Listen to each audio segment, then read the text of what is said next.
Aujourd'hui, on va parler d'un truc dont tout le monde parle, mais que peu de personnes comprennent, la crypto-monnaie. Et en 5 minutes, je vais vous expliquer ce qu'est la crypto-monnaie. Il faut que tu comprennes que la crypto-monnaie te permet d'envoyer de l'argent avec un simple téléphone à une autre personne sans passer par un intermédiaire, une banque, un conseiller ou quoi que ce soit. C'est toi, ton téléphone et la personne qui reçoit. C'est de l'argent numérique. Contrairement à l'euro et au dollar, elle n'est ni contrôlée par un gouvernement, ni par une banque. La plus connue aujourd'hui, c'est le Bitcoin, mais il en existe des milliers. Alors comment ça marche? Quand tu envoies de la crypto à quelqu'un, la transaction va passer par des ordinateurs qui sont dans le monde entier, qui vont contrôler la transaction, voir si tout est correct. Ils vont contrôler, savoir si tu as bien cette somme en ta possession et surtout contrôler si cette somme n'a pas déjà été utilisée. Une fois que la transaction est validée, elle va être inscrite dans ce qu'on appelle la blockchain. La blockchain, c'est une sorte de grand cahier public où on va noter toutes les transactions. Chaque page s'appelle un bloc et dans chaque bloc, il y a plusieurs transactions d'inscrites. Mais alors, puisqu'il n'y a pas de banque, pas de gouvernement, qui s'occupe de vérifier tout ça? Et c'est là qu'intervient le minage. Des entreprises ou des particuliers montent des super ordinateurs, super puissants, pour faire ce qu'on appelle du minage de crypto-monnaie. Alors, très bêtement, on peut penser que c'est fabriquer de la crypto-monnaie, mais non. En fin de compte, ces super ordinateurs vont servir à calculer toutes ces opérations, à vérifier, et en échange, ils reçoivent une sorte de salaire en crypto-monnaie.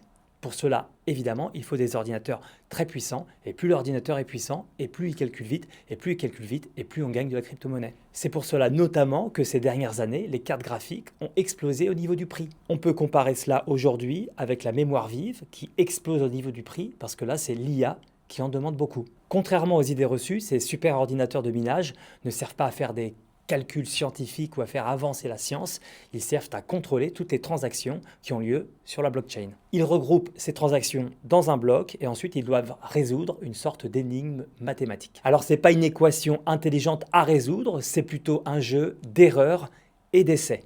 Leur travail, c'est de tester des milliards de combinaisons jusqu'à trouver la bonne. C'est un peu comme si pour trouver un mot de passe, tu testais tous les mots de passe possibles et imaginables. Ça prend du temps, mais c'est pas infaisable. Et c'est là que ça devient intéressant. Le premier ordinateur à trouver la bonne combinaison a le droit d'inscrire le bloc dans la blockchain et en récompense, il reçoit de la crypto-monnaie.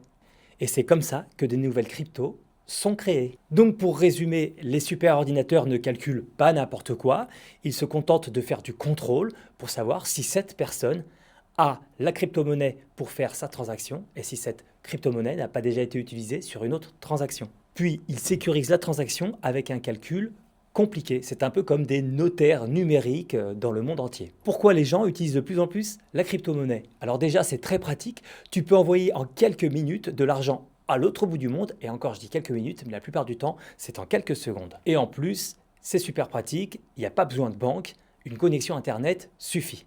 Mais attention, il y a certains risques. Les prix peuvent monter et descendre très rapidement. C'est une sorte de montagne russe des prix et ça peut se jouer en quelques secondes. Et évidemment, là où il y a de l'argent, il y a souvent des arnaques et là, il n'y a pas de banque pour vous protéger.